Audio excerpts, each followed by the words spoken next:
എല്ലാവർക്കും നമസ്കാരം. ഓപ്പൺ ടോക്സിലേക്ക് സ്വാഗതം. ഒരു ക്യാൻസർ നിങ്ങളുടെ ആരുടെയും അറിയുന്ന ഒരാൾക്ക് കണ്ടുപിടിക്കപ്പെട്ടാൽ എന്തൊക്കെ കാര്യങ്ങൾ ഒരു ഓൺകോളജി ഡോക്ടറെ അടുത്ത് മനസ്സിലാക്കണം? ക്യാൻസർ ചികിത്സിക്കുന്ന ഡോക്ടറെ വിളിക്കുന്ന പേരാണ് oncologist. Surgical, medical and radiation oncologist, അങ്ങനെ 3 വിഭാഗങ്ങളുണ്ട്.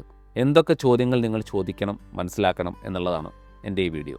1, ക്യാൻസർ എന്നുള്ളത് ഉറപ്പാണോ? കാരണം ഇപ്പോഴും ക്യാൻസർ എന്ന് പുറത്ത് കുറേ സ്കാനുകൾ കണ്ടും അല്ലെങ്കിൽ സംശയമാണ് എന്നൊക്കെയുള്ള വാക്കുകളാണ് ഉപയോഗിക്കുന്നതെങ്കിൽ ബയോപ്സി എന്ന് പറഞ്ഞ കുത്തിപ്പരിശോധനയിലൂടെയാണ് ഇന്നും ഭൂരിഭാഗം ക്യാൻസറുകളും നമ്മൾ തെളിയിക്കുന്നത്. അപ്പോൾ ആ ക്യാൻസർ എന്നുള്ളത് കൺഫേം ആണോ എന്നുള്ളതാണ് ഏറ്റവും ഇമ്പോർട്ടൻറ്റ്.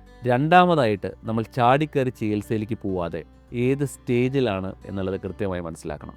അതൊരു ഓൺകോളജിസ്റ്റിൻ്റെ മുകളിലാണ് അവർ ഏത് സ്റ്റേജാണെന്ന് മനസ്സിലാക്കുന്നതും ഏതൊക്കെ സ്കാനുകൾ എടുത്താലാണ് സ്റ്റേജ് മനസ്സിലാവുക എന്നുള്ളതും ഒരാളുടെ ആരോഗ്യവും ഒരാളുടെ പ്രായവും ഏത് ക്യാൻസർ ആണെന്നുള്ള രീതിയിലൊക്കെയാണ് ഏത് സ്കാനുകളാണ് എടുക്കേണ്ടതെന്നൊക്കെ ഒരു ഓൺകോളജിസ്റ്റ് തീരുമാനിക്കുക. അപ്പോൾ ഏത് സ്റ്റേജിലാണെന്നുള്ളത് കൃത്യമായി മനസ്സിലാക്കണം. മൂന്നാമത്തത്, എന്തൊക്കെ ചികിത്സകൾ കിട്ടിയാലാണ് ഈ അസുഖം മാറാൻ സാധ്യത?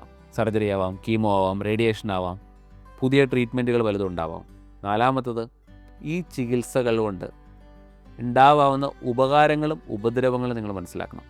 അപ്പോൾ റിസ്ക് ആൻഡ് ബെനിഫിറ്റ് എന്നാണ് പറയുക. അപ്പോൾ അതിൽ ബെനിഫിറ്റ് ആണോ റിസ്കിനെക്കാട്ടിലും കൂടുതൽ എന്നുള്ളത് കൃത്യമായിട്ട് മനസ്സിലാക്കിയിരിക്കണം. അതുകൊണ്ട് ആയുസ്സിനാണോ വ്യത്യാസം വരുന്നത്, എന്തൊക്കെയാണ് പാർശ്വഫലങ്ങൾ വരുന്നത്, അതെല്ലാം കൃത്യമായി മനസ്സിലാക്കണം. ഏറ്റവും അവസാനം ഒരു സംശയമുള്ള ഒരു ഉണ്ടെങ്കിൽ സെക്കൻഡ് ഒപ്പീനിയൻ അല്ലെങ്കിൽ രണ്ടാമത് ഒരു ഓൺകോളജിസ്റ്റ് ഡോക്ടറെ കണ്ടിട്ട് ഒരു ഒപ്പീനിയൻ എടുക്കുന്നതിൽ ഒരിക്കലും തെറ്റില്ല. കാരണം ക്യാൻസർ ഒരു കോംപ്ലക്സ് ഡിസീസാണ്. അപ്പോൾ അതൊരു ആദ്യത്തെ ഡോക്ടർക്ക് ഒട്ടും സങ്കടം തോന്നേണ്ട ഒരു ആവശ്യവുമില്ല. നമ്മുടെ നാട്ടിൽ കുറേ പേര് ഒപ്പീനിയൻസ് എടുക്കുന്നുണ്ട്. അപ്പോൾ സെക്കൻഡ് ഒപ്പീനിയൻ ഒരിക്കലും മടിക്കേണ്ട ആവശ്യമില്ല. സാമ്പത്തികം കൃത്യമായി മനസ്സിലാക്കുക.